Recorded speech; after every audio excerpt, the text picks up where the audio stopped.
देखो guys, hello guys everyone, welcome back to Spady gaming. Guys आपका है USA का इंटरव्यू और आप लोग डर रहे हो कि क्या करना चाहिए।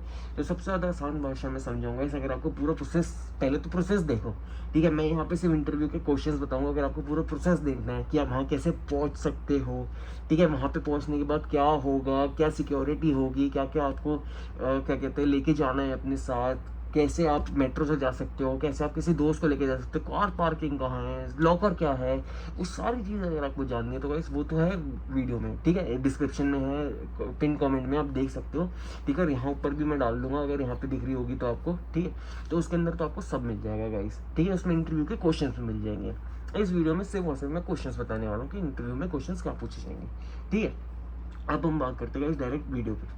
आप इंटरव्यू पे गए, आप देख रहे हो कि बहुत लोग खड़े हैं, मेरे ख्याल से 10-15 उन्होंने काउंटर बना रखे, छोटे छोटे छोटे, इतने जो काउंटर्स में हमारे बीच में शीशा लगा हुआ होगा, आप सामने खड़े हो और वो एग्जामिनर यहाँ खड़े हैं, ठीक है। आपसे सबसे पहले पूछेगा है गुड मॉर्निंग, गुड इवनिंग, आपको बस यही करना है नॉर्मल, ठीक है। वो आपके क्या करेंगे, फिर आपके डॉक्यूमेंट्स चेक करे जाएंगे गाइस। डॉक्यूमेंट्स आपके चेक करे जाएंगे कि आपके क्या क्या डॉक्यूमेंट्स हैं, आपने क्या प्रोवाइड करे हैं उनके पास, ठीक है। तो वो डॉक्यूमेंट्स की फाइल होगी उनके पास, वो डॉक्यूमेंट्स देखेंगे, अपने कंप्यूटर में सर्च करेंगे।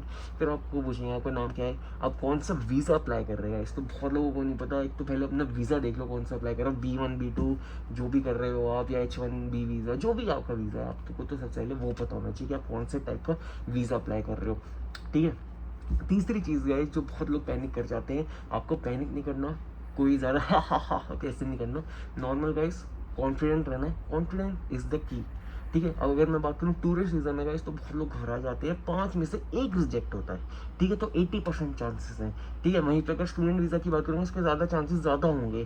क्यों? एक तो गाइस थोड़ी सी इंग्लिश वाली बात है, लेकिन मैं जब इंटरव्यू देने गया गाइस, वहाँ पे एक क्या कहते हैं, अपने बच्चे के लिए एक मम्मी जा रही थी इंटरव्यू देने के लिए, क्योंकि उसके बच्चे की ग्रेजुएशन थी तो डिग्री मिलनी थी उन्हें, तो वो उसके लिए जा रही थी अपने बेटे को डिग्री, वो जो फंक्शन होता है सेरेमनी, उसको अटेंड करने के लिए। उनको इंग्लिश भी नहीं आती थी, वो फिर भी पास हो गई, ठीक है। एक अंकल आंटी बहुत ओल्ड थे, 70-80 के थे, ठीक है, और उनको इंग्लिश बिल्कुल नहीं आती थी। वो अंकल शेरवानी पहन के आए, आप बात मानो, इंटरव्यू में शेरवानी पहन के आए थे गाइस। फिर भी फिर भी उनको क्या कहते हैं मिल गई, क्या कहते हैं, उन्होंने एक ट्रांसलेटर बुलाया, उन्होंने कहा ट्रांसलेटर की ज़रूरत है, उनके पास एक बंदा आया, जैसे ट्रांसलेट किया और उनको फिर भी मिल गया। वैसे आपके जो क्वेश्चन है उनका आंसर करेक्ट होना चाहिए। अब कौन से क्वेश्चन है, क्या आंसर देना है, ये करना है। तो आपके पास सबसे बढ़िया आपका फ़ोन, अपना फ़ोन उठाओ, व्हाट्सएप पे जाओ या इंस्टाग्राम पे कहीं पे भी, और मेटा के पास जाओ। मेटा के पास जाओ और पूछो कि मेरा यूएस का वीज़ा है, आप मेरे साथ क्वेश्चंस पूछो। आप उसके साथ जब क्वेश्चन आंसर्स की प्रैक्टिस करोगे ना इस, तो आप बिल्कुल ही कॉन्फिडेंट हो जाओगे, रेडी हो जाओगे, क्योंकि जो मेटा आपसे पूछेगा वही आपसे पूछेगा। सपोज फॉर एग्जाम्पल आप टूरिस्ट वीज़ा पे जा रहे हैं, हेलो जी आप कहाँ जा रहे हैं, क्या कहते हैं, आप कौन सा वीज़ा अप्लाई कर रहे हैं, टूरिस्ट वीज़ा अप्लाई कर रहे हैं, कितने दिन के लिए आपका स्टे है जी, हम 10-15 दिन के लिए जाने की सोच रहे हैं, कब जाने की सोच रहे हैं जी, जून के महीने में जाने की सोच रहे हैं, कौन कौन सी सिटीज़ हैं जो आप घूमोगे। अब ये ढूंढना, वो कहेंगे कौन कौन सी सिटीज़, आप लंदन बोल के आ जाओगे, अरे न्यूयॉर्क, शिकागो, नियाग्रा फॉल्स। अब ये भी बात ध्यान रखना कि अगर यूएसए में 50 स्टेट है और सिटीज़ तो कितनी ज़्यादा होंगी, तो सबका नाम नहीं लेना, मेन मेन सिटी जहाँ आपको सच्ची में जाना हो वो वाली बताओ। जैसे मेरा था, तो मैंने कहा कि मुझे तो जी न्यूयॉर्क जाना है, नियाग्रा जाना है, वॉशिंगटन जाना है, और वेस्ट कोस्ट में मुझे लास वेगस, लॉस एंजलिस और कैलिफोर्निया जाना है। मैं तो ये 3 चीज़ें बोल दी, सॉरी सैन फ्रांसिस्को जाना है, तो मैंने तो ये 6 चीज़ें बोल दी कि हाँ इधर जाना। तो उन्होंने कहा ये तो आपका बड़ा ट्रिप है, आप कितने दिन के लिए जाने की सोच रहे हो, तो हमने कहा 14 डेज़ के लिए, ठीक है। और वही चीज़ मेरे फॉर्म में लिखी हुई थी गाइस, जो भी आपके फॉर्म में लिखी हुई है चीज़, उसके अलावा कुछ भी नहीं बोलना। आपके फॉर्म में जो चीज़ लिखी है, जो भी फॉर्म में आपकी चीज़ लिखी है वही बोलनी है, एज इट इज़ बोलनी है, और कुछ नहीं करनी। अब लोग पूछते हैं यार मैंने फॉर्म में कुछ देखा है वो गलत लिख दिया मैंने, क्या मैं उसे चेंज कर सकता हूँ। बस मैं तो रिकमेंड करूँगा, अगर आपको चेंज करना है तो आप एक बार ही चेंज कर सकते हैं, बार बार ही अपना फॉर्म मत चेंज करिए। अगर आपने एक ही बार ही भरा है फॉर्म, तो एक काम करिए, आप अपनी सारी क्या कहते हैं प्रिंट आउट करके उसे सारी गलतियाँ देख लीजिए और फिर उसे फाइनल भर दीजिए, ठीक है, और वो चेंज हो जाएगा, ठीक है, जो आपका फॉर्म होगा। तो आप फिर उस हिसाब से जा सकते हैं। फॉर्म तो वैसे भी आपको लेके जाना नहीं होता, तो आपको अपडेट ही करना है वो, तो वो सारी चीज़ें ठीक है, ठीक है। D160 जो भी आपके फॉर्म होते हैं, जो भी सारी चीज़ें हैं। इंटरव्यू के क्वेश्चंस में गाइस मैंने बताया, सिर्फ और सिर्फ आपसे वही पूछेगा कि आप क्या कर रहे हो, क्यों जा रहे हो, आप यूनिवर्सिटी जा रहे हो, आप स्टूडेंट हो, पढ़ने जा रहे हो, कौन सी यूनिवर्सिटी में जा रहे हो, आपको और कोई यूनिवर्सिटी नहीं मिली क्या, अच्छा मिली थी, लाओ उनका ऑफर लेटर दिखा दो अगर मिली थी तो। जो क्वेश्चन का जवाब आप रेडी करके जा रहे हैं, सोचो कि मैं तो ये बोल दूंगा, वो उसी से रिलेटेड और क्वेश्चंस पूछेंगे। फिर अगर अच्छा दूसरी यूनिवर्सिटी जा रहे हो, यार दिखाओ, अच्छा आपने कौन सा कोर्स करना है, इकोनॉमिक्स, अच्छा यही क्यों करना था आपको, ये बताओ, और कोई क्वेश्चन क्यों नहीं आ गया, अच्छा यूएसए में क्यों करनी है आपको, आपको और कोई कंट्री नजर नहीं है क्या स्टडी करने के लिए। तो ये 3-4 क्वेश्चन है गाइस, आपको इंग्लिश में थॉरली इन चीज़ों को नॉर्मल, मैं बता रहा हूँ इंटरव्यू का जो टाइम है वो 1-2 मिनट का है, वहाँ इंटरव्यू तक पहुँचने में 1-2 घंटे भी लग जाते हैं गाइस। तो आप सोचो कि वो 1-2 घंटे में शुरुआत में आपको पैनिक होगा, कुछ होगा, फिर आप गर्मी में खड़े होंगे या कुछ भी होगा, आप कहोगे यार बस मेरा इंटरव्यू हो जाए जैसे तैसे करके।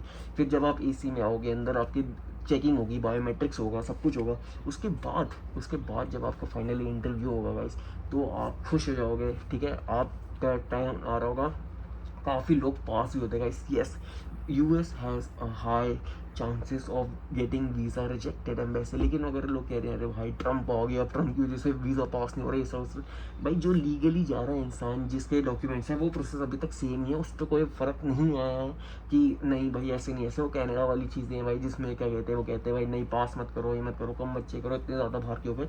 यूएसए में वो सेम ही है गाइस। इंडिया की हाईएस्ट पॉपुलेशन कोई कंट्री में अगर रह रही है, ठीक है, इंडियंस, तो वो यूएस ही है गाइस, तो वो यूएस है। ठीक है, और कहीं भी नहीं रह रहे, चाहे हम जितने पास हो, हमारे बगल के देश हो, कुछ भी, हम यूएस से जाते 7 समंदर पार जिसे हम कहते हैं गाइस, तो वहीं पे लोग जाके रह रहे हैं। मेरा भी यूएस से वीज़ा जो है वो एक्सेप्ट ऐसे ही हुआ था गाइस कि मैंने कॉन्फिडेंट बोला, मेरा टूरिस्ट वीज़ा था गाइस। ठीक है, तो 4 लोग थे, मेन एप्लीकेंट जो थे मेरे, क्या कहते हैं, शायद मम्मी थी या पापा थे। ठीक है, सभी का ऐसा ही होगा, मम्मी पापा स्टूडेंट, हम होंगे नहीं। ठीक है, तो वो ये क्या हुआ था, जब मेन एप्लीकेंट है, ऐसा नहीं है कि उसी को जवाब देना है मेन एप्लीकेंट को, आप चारों खड़े हो जाओ, जिसको एक एक करके वो पूछते हैं सवाल, आपको सब कहते हैं एक एक करके कि आप क्या कर रहे हो, आप क्या कर रहे हो, क्योंकि हम 4 लोग थे। अगर आप सिंगल हो तो वो तो सिर्फ आपसे पूछेंगे, अगर 4 लोग हैं ये मत सोचना गाइस सिर्फ एक मेन एप्लीकेंट से पूछेंगे, चारों से सवाल पूछे जाएंगे। ठीक है, इसमें कुछ नहीं है, वो पूछते हैं क्या कर रहे हो, कैसा है, आपकी इनकम क्या है, एक इनकम दो। अब बात करते हैं मेन उन क्वेश्चंस पे जो कॉमन है, जो पूछे जाएंगे। हेलो गुड इवनिंग, ठीक है, नॉर्मल इंट्रोडक्शन। फिर क्या कहते हैं, which type of visa you are applying for. ठीक है, what is your purpose of going to the USA. ठीक है, what is your annual income या मंथली इनकम, इसमें से एक इनकम वाला हो जाएगा।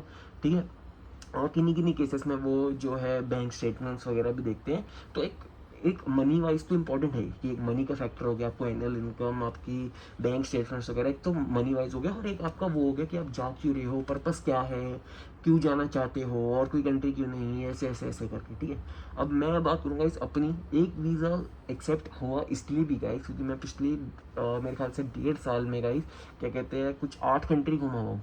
ठीक है, तो जैसे जापान, साउथ कोरिया हो गया, यूरोप गया हुआ हूँ मैं, वियतनाम गया हुआ हूँ, तो इससे क्या कहते हैं बर्डन पड़ता है। ठीक है, उन्होंने मुझसे ये भी पूछा कि आपकी फेवरेट कंट्री कौन सी थी, मैंने कहा जापान, मेरा रिसेंट विजिट थी और मैं अपने बर्थडे पे गया था, तो मुझे अच्छा लगा वहाँ जाके।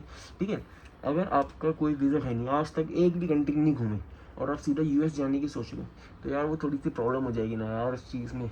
ठीक है, उसमें आपको करना है, लेकिन ऐसा नहीं है, घबराने की ज़रूरत नहीं है। अब आपको खुद पता है कि आपका केस कितना स्ट्रॉन्ग है, हमें खुद पता था हमारा केस कितना स्ट्रॉन्ग है, तो कॉन्फिडेंस आता है। अब एक बात बताओ, जो आपने पैसे दिए 15,000 रुपये के आसपास, ठीक है, जो आपने यूएस के दिए भाई, वो तो आपको फिर से देने पड़ेंगे ना। आपने क्या हुआ, ज़्यादा से ज़्यादा क्या हो जाएगा, रिजेक्ट हो जाएगा, जो कि ना हो, भगवान करे। ठीक है, बिल्कुल भी नहीं होगा, टचवुड। ठीक है, लेकिन अगर उस समय हिम्मत आ गया, अरे यार डर लग रहा है, अरे कॉन्फिडेंस में आओ यार, क्या हो गया है, क्या हो गया अगर नहीं हुआ तो। लेकिन ऐसे अगर आप अपना माइंड सेट लेके चलोगे ना, तो ही आपका हो पाएगा। ठीक है, और आपका 100% एक और बात भी होगा, आपने ये वीडियो देखी, आप लाल वाला बटन सब्सक्राइब कर दबाओ, ठीक है, आपको 100% वीज़ा सक्सेस होगा। इसमें गारंटी लिख के दे रहा हूँ। मेरी पिछली वाली वीडियो में भी इतने लोगों ने हेल्प थैंक यू बोला मुझे। ठीक है, इस वाली वीडियो पे भी आएगा। आपको कुछ भी डाउट होगा इस कमेंट में लिखो, मैं विद इन 6 आवर्स आपको कमेंट कर दूंगा। रात के समय में, मतलब अगर 1-2 बजे तक भी करोगे तब भी रिप्लाई कर दूंगा, लेकिन उसके बाद मैं सो जाता हूँ। ठीक है, तो मैं जितनी जल्दी से होगा इसमें सबको रिप्लाई करता हूँ। ठीक है, कोई इशू वाली बात नहीं। आपका कुछ भी डाउट हो, कुछ भी हो, आप मुझसे पूछो, डायरेक्ट बात करो मेरे से, और मैं आपको बता दूंगा कि आप क्या कर सकते हो। ठीक है, और guys thank you for watching the video guys, see you in the next one, thank you, bye. अरे बंद ही नहीं हो रहा यार, अरे अरे